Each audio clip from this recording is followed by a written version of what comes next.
In front of me is INFINIX Zero X Pro, and today I would like to show you how you can add a password to Google Passwords Manager.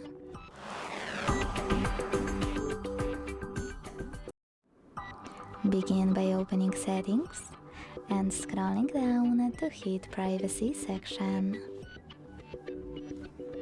Then scroll all the way down to hit Advanced at the bottom. Scroll again and click on Autofill service from Google.